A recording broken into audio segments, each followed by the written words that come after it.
J'ai vu des choses qui m'ont ouvert les yeux. Quand on voit et quand on vit les choses, c'est complètement différent de ce qu'on peut lire, entendre, regarder.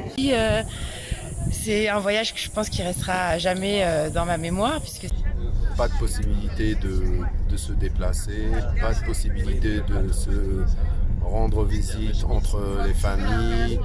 Un royaume de l'absurde en fait. De l'injustice. L'incarcération en grandeur nature de toute une population, de tout un peuple qui est soumis à des lois coloniales. J'ai vu l'apartheid.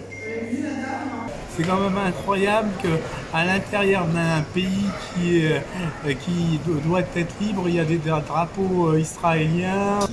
J'ai vu l'apartheid. Des terres occupées, voilà. J'ai vu la réalité ici. J'ai vu ici, c'est l'insupportable que les populations palestiniennes parviennent quand même à supporter avec une dignité qui force le respect. L'Afrique ayant subi la colonisation, il est un retour nécessaire qu'elle fasse quelque chose pour que la situation qui perdure en Palestine cesse. J'ai senti la violence, mais pas la violence physique, pas la violence verbale, mais la violence psychologique dont ils sont victimes. Et ça a été très dur. Beaucoup de courage et beaucoup d'humanité. On sent un processus de résistance terrible entre toutes les couches de la population palestinienne. Et des hommes à la tâche, c'est-à-dire à la fois au travail, dans la solidarité et dans la construction de la résistance face aux militaires et au gouvernement d'ultra-droite israélien. Une leçon encore, une leçon d'humanité. Disent le soumoud, c'est-à-dire leur capacité de résistance qui est extraordinaire et un exemple pour tous les peuples. Qui ne sont pas résignés, qui sont pleins d'espoir et qui comptent sur nous. La société israélienne n'avait pas de futur. Voilà, j'ai vu que c'était pas possible, trop d'agressivité, trop de choses qui font qu'à un moment donné, ils s'en sortiront pas, ça se voit quoi.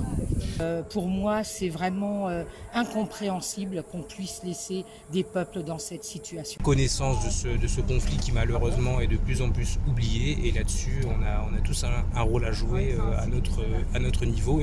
Parce que rien ne se réglera dans la région, en particulier la paix, sans la reconnaissance des droits des Palestiniens. Nous sommes venus ici dans le but de concrétiser un jumelage avec le camp de Balata. Mais je repars avec plein d'espoir.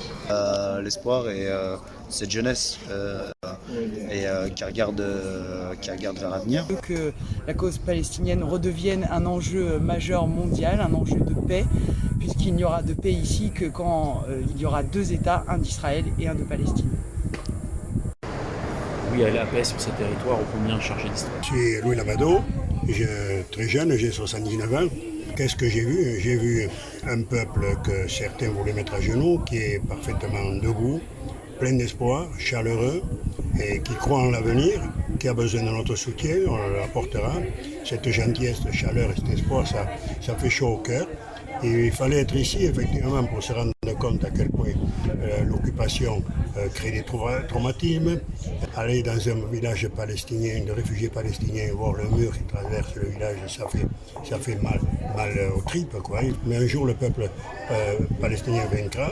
On apportera notre modeste contribution. Nous sommes à ses dispositions. Écoutez, vive la Palestine libre.